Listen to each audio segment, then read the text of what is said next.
Okay, so now that we've seen compression, we want to control that batch. And so by default, Kafka wants to minimize latency. And so it will try to send the records as soon as possible. So it will have up to 5 requests in flight, and we've seen that setting before. That means that up to 5 messages, okay, produce requests individually can be sent at the same time. Then once there's more messages to send, Kafka will basically be smart and will start batching them together while they wait, so that when one ACK comes back, Kafka can send the whole batch at once and minimize latency overall. Now, smart batching is basically what allows your Kafka producer to have super low latency and high throughputs. And that comes out of the box for you. You don't have to do anything, no settings to be changed. If you throw a lot of .send to Kafka, it won't do 1,000 requests, it'll batch them at some point automatically for you. Now, we've also seen that batches, basically, they have a higher compression ratio, so better efficiency. And also, when Kafka sends a batch, when the producer sends a batch to Kafka, it's just one request, okay? So there's no overhead.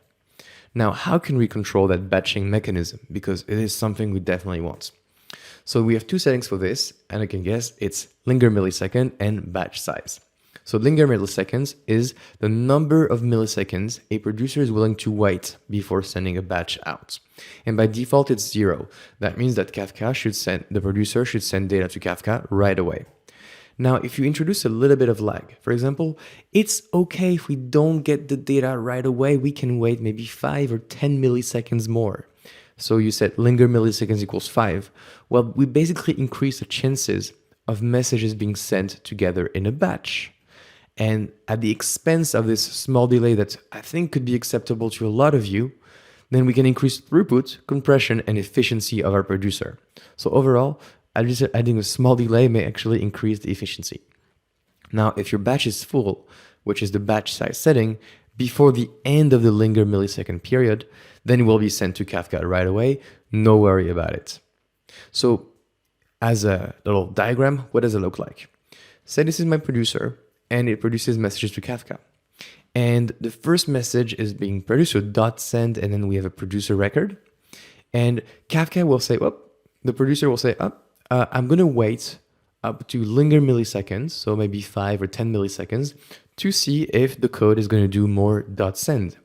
So maybe while the producer waits to send the batch, there's 10 more .send, producer .send that are being created. So we have 10 messages because we have waited up to linger millisecond.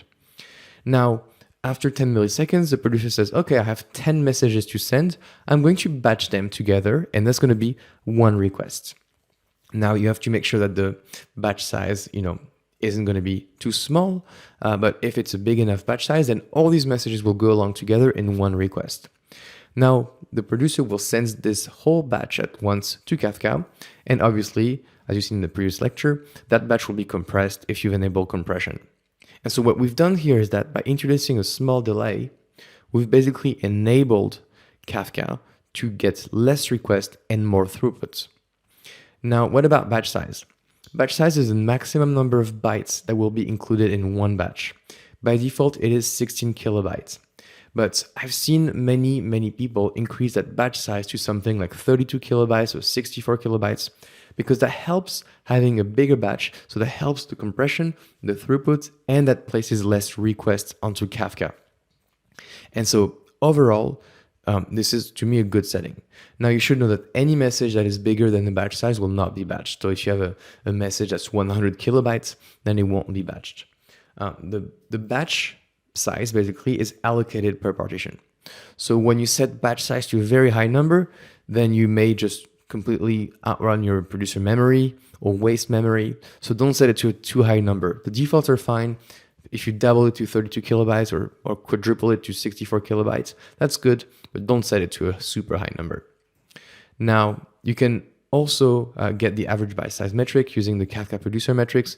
That's out of scope, but if you do have those enabled, then basically you can view how efficient you are in batching.